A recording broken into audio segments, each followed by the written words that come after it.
Hey guys, here's a Busham Zero fun fact. Did you know that I actually don't like this movie? You don't say! I just don't like this movie. This movie kind of sucks. Justice League X RWBY, Dawn of the Huntsman, is a sin to man. Like, I think, like, it legally qualifies as a war crime, but, like, I'm not unique for saying that. That's not a Busham Zero unique take for saying that RWBY X Justice League, Justice League X RWBY, because for the movies they put Justice League first because we know which one's the more popular property, despite the fact that this is mainly only marketed at RWBY fans. Confusing ass name. We all know that this is bad. Minus the few insane coping people who are coping because they really want volume 10, so they're using this as some sort of way to bridge the gap. I get why you would cope yourself into thinking that this was good. But yeah, I don't really like it at all. I mean, it's really bad. I think, like, I've seen a lot of people saying, turn off your brain, watch it without a critical lens. You think I was watching this with a critical lens? My ass was watching this in a call with 7 people, and we were just laughing at it the entire time. There was no critical lens. But here's the thing. I already knew from the outset, even though I was saying, what is this? What is going on? I already knew that this was going to be based off that comic that was going around, RWBY X It's going to mess me up for the end of time. Why'd they flip the title like that? That Justice League X RWBY, Heroes Huntsman, is a loose adaptation of the RWBY X Justice League comic. The comic that everyone was making fun of because of the Batman and Weiss panel that no one read. No one read for good reason. I mean, like, what would incentivize you to read this? And even back then, I knew the idea was baffling. And now there's 2, DC/RWBY, which is different somehow. And it looks like they've already announced part 2 of, Justice League X RWBY, Heroes Huntsman. Part 2. They've announced that, and from the looks of it, it looks like they're going to be adapting DC/RWBY, kind of similar to how they adapted RWBY X Justice League. So, given that information, I figured now is the time to talk about it, because yes, I did go out of my way to read both. I read both of these comics. One of them's still not up, but I'm still going to talk about it anyway, because it gives me a good idea of what they're going to do for the next movie. And spoiler alert, I kind of like these better than the movie. What?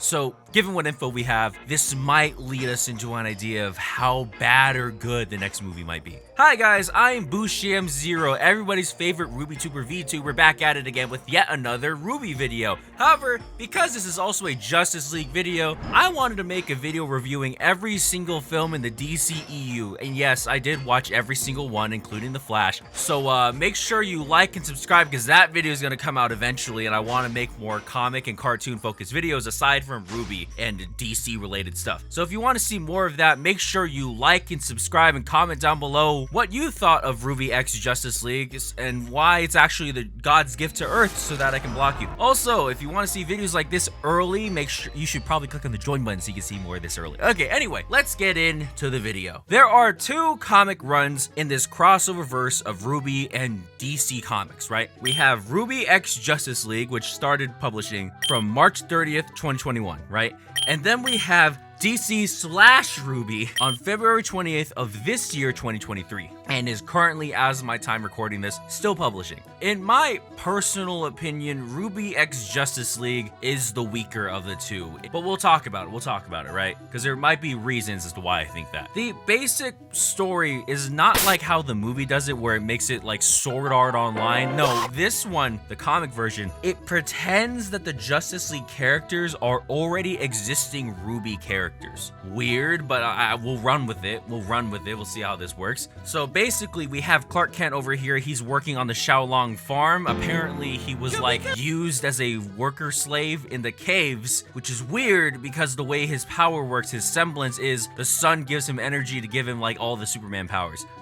Why would you then make him work in the cave if his powers only work when they're in the sun? Don't think about it. Batman is exactly the same, pretty much exactly the same, minus the fact that instead of big stupid wings, he now has bat ears and he has detective vision from the Arkham series. It's a little better. I mean, it's less obnoxious than him having actual big superpowers with the wings and stuff. Him just having the ears makes him more akin to how Batman really is. So fair, I guess. Diana's a robot. because of the way that the comics have introduced, like, you know, Diana being built from clay, but weird. She's a robot, I guess, and her design is significantly worse. Aquaman's a fish faunus, which is, I guess, a cool way to do this. The Flash is a turtle faunus, which is actually the most creative design of all of these. Like, I don't like it, like the way it looks, but given what they did with it, I think this is a pretty creative choice. And Jessica Cruz is like just Jessica Cruz. She's basically the savior of everyone in this run. They don't do a good job of explaining at all how her Green Lantern powers are different than how they usually are.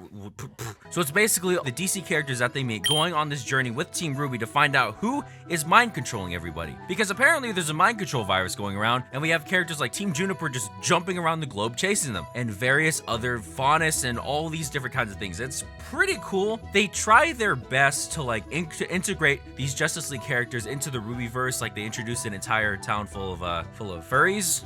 Not like RWBY furries, but like advanced furries, I guess, like monster furries. Don't think about it. They never come up again, and they're not relevant to the RWBYverse. They're fan fiction characters, all right? This entire story is fan fiction. And so, surprise to nobody, if you're familiar with the way the Justice League is, it's Starro, the first guy the Justice League ever fights together. And they defeat Starro, and then for some reason, this prompts the Justice League characters to make the Justice League just in the RWBYverse. Now, this is different than Huntsman because...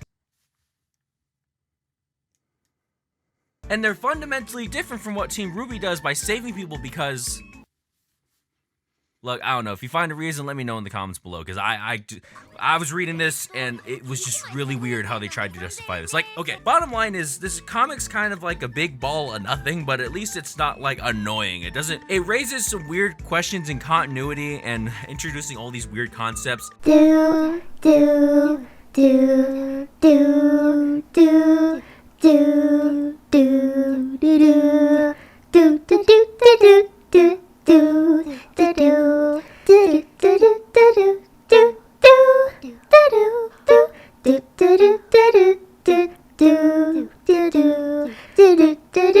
Cyborg gets snow bunnied. It appears you've been snow bunnied.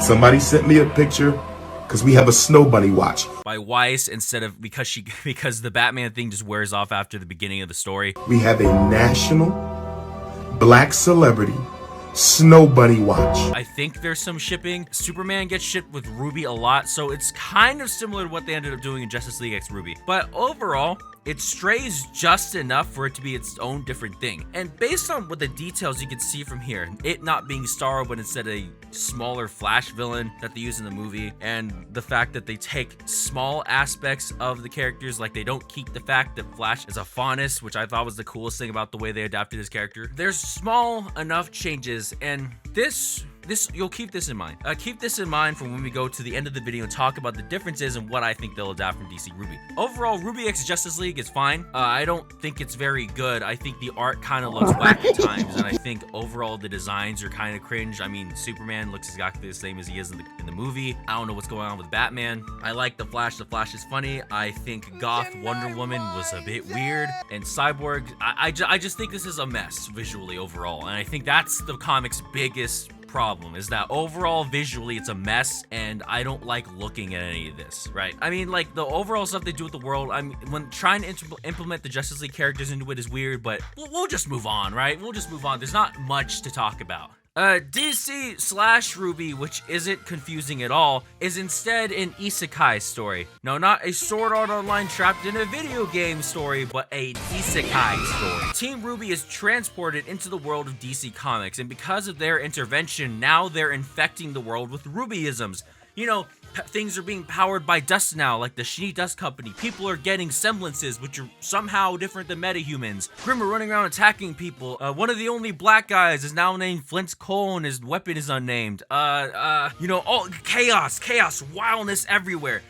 The average DC thing, because metahumans already exist in the world. Alright, whatever. Now, because it's a cross-verse story, now it's less weird than it was with RWBY X Justice League, and instead it does the cool fanfiction thing where it injects the powers of one verse into another, right? Which is what I would prefer. Overall, I prefer this way of doing it, because at least this way, I don't have to constantly question why things are happening. We start off with the Bat family, as we always do in these comics, because the Bat family apparently are just the protagonists of the DC universe, and we see them getting powers, and their powers powers are like mostly inconsequential. They're like maybe more advanced than the things they already do. And Batman points out that having powers like this is kind of counterintuitive to his attitude, and that relying on these powers as they are now is going to be detrimental when they lose them, which is in character for Batman, unlike whatever was happening over here. Of course, they try to turn it into a semblances are part of you now sort of thing, but we'll move on. It's a similar thing to what was happening in the last story, but this time it's different DC villains are being assimilated with RWBY powers. Like Cheetah's turned into a Grim Faunus. Lex Luthor, I think, has like tentacles on his back or something. It's a bit weird. It's a bit wacky the way they handle it. But I think overall the way they have the RWBY characters explore their DC world is really cool. Like there's this scene here where they kind of like show off how the RWBY characters allude to these fairy tale stories and how that sort of ties in thematically. I thought that was pretty cool. Aside from that,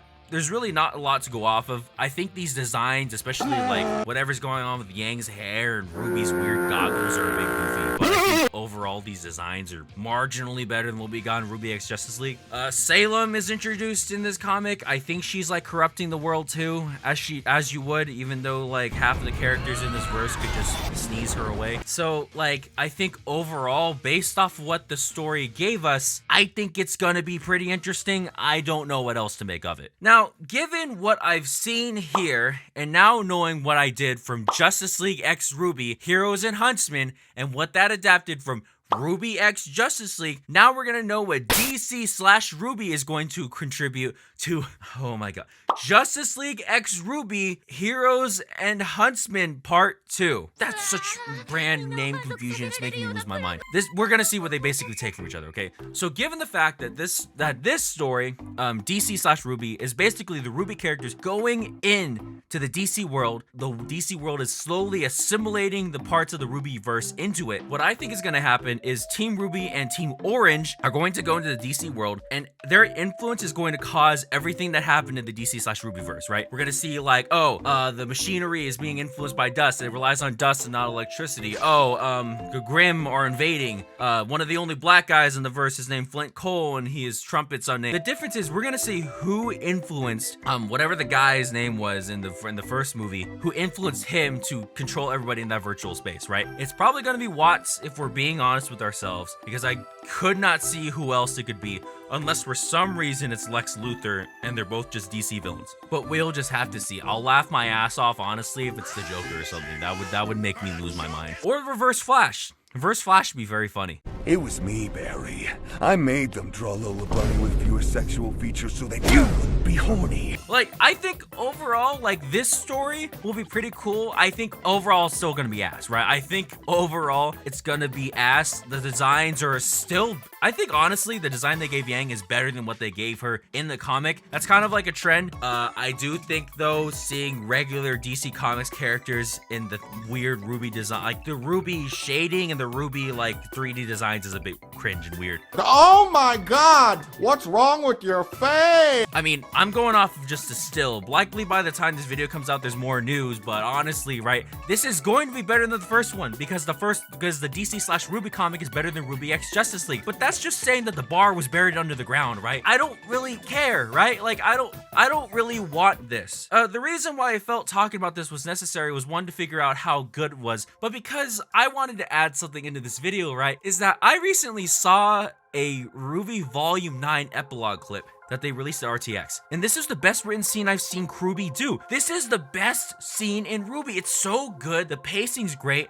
And the fact that it has this emotional moment, if this is not how Volume 10 starts, or better yet, if we don't get a Volume 10, the legacy of RWBY is gonna be a chopped up version of this deranged, like, commission by Warner Brothers. That's going to be the end of RWBY. Do you want that? I mean, they really should just make Volume 10.